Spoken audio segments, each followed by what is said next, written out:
намаз бастауды жеңілдететін аз-кем кеңестерімізді ұсынбақпыз.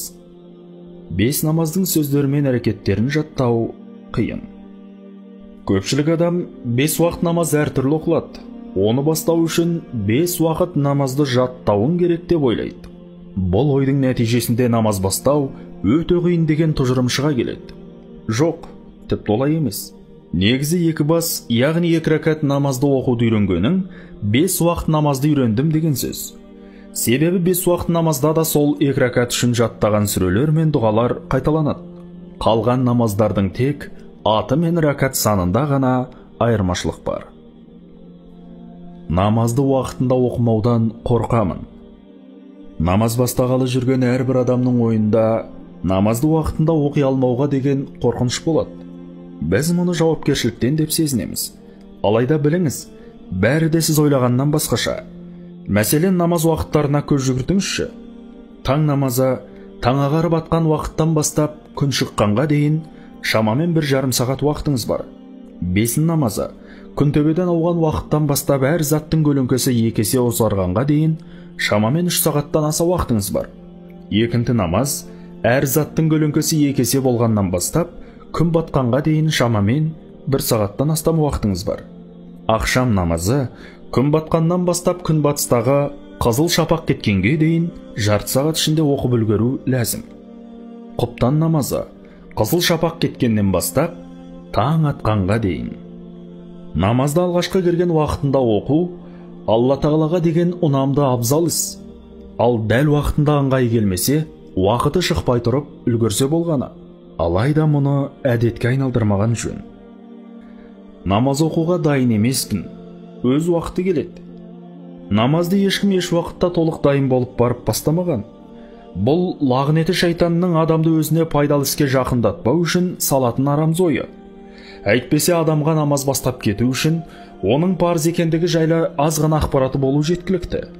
Адам өзіне нақты ақшалай табыс әкелетін істі көріп біле тұра, еш уақытта уақыты келеді деп айтпайды. Ұмтылады, жарысады, өзгеден бұрын жасап қалуға тырысады. Ал намаз екі дүниенің жақсылығының барлығын бойына қамтыған қысқа ғана жеңіл амал. Намазды бастасам, тастап кетемін бе деп қорқамын. Намаз бастасам ба деп жүрмін деген ойыңыз пайда болғаннан ақ, әй қаз етіп қойсан қайтесің, намазды өйтіп қорлағанша оқымай-ақ қойғаның дұрыс, тастап кетсең күнәсі ауыр, бей намаздан кей намаз жаман деген деп жын шайтандар азғырса, екінші ретінен жан ашырымыз болып жүрген достары дүрліктіреді. Біреу тек бесіктен оқитын бастауыштағы баласына, кейін жоғарғы сыныпқа барғанда бәрібір нашар оқисың, 3-тік 2-лік аласың, қазірден бастап оқымай-ақ қой деп айтала ма?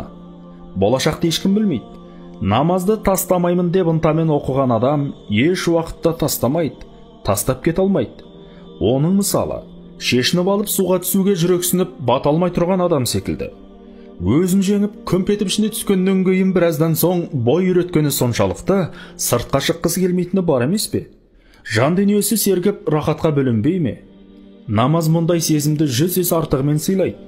Күмәніңіз болмасын. Сізге айтар өсиетіміз, соқырға бал ұсынсаң итереді. Дәмін татып көрген жоқ қайтер енді. Келген балдан бір қасық жеген болса, 4 аяқтап өзі іздеп кетер еді. Намазды қаза қылудан қорқамын.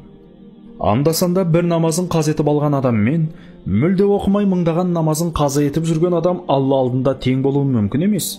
Оның үстіне пайғамбар, оған Алланың игілігімен сәлемі болсын, сахабаларымен сапарда жүргенде намазға азан айтып оятатын Біләл, оған Алла разы болсын, ұйықтап қалып, кейін таң намазының қазасын қалай өтегендігі жайлы оқиға хадистен жеткен. Сондықтан бұл жағдайдың да шешімі бар.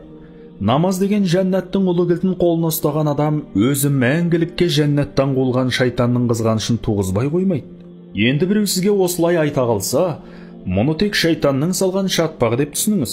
Сол себептен кеше дәрет алуға дайын краннан ағып тұрған жылы суы, не түзге шығатын қолайлы дәретханасы жоқ уақытта да, 5 уақытта 5 намаз, біреуі қаза қалмасқа деп, бір намазын қаз етпеуге тырысқан Бұхар бабамыздың бүгінгі ұрпақтары бар жағдай жасалған қоғамда өмір сүріп, ең болмаса жұмаға басын сұқса екен деп жүргеніміз ұят ақ.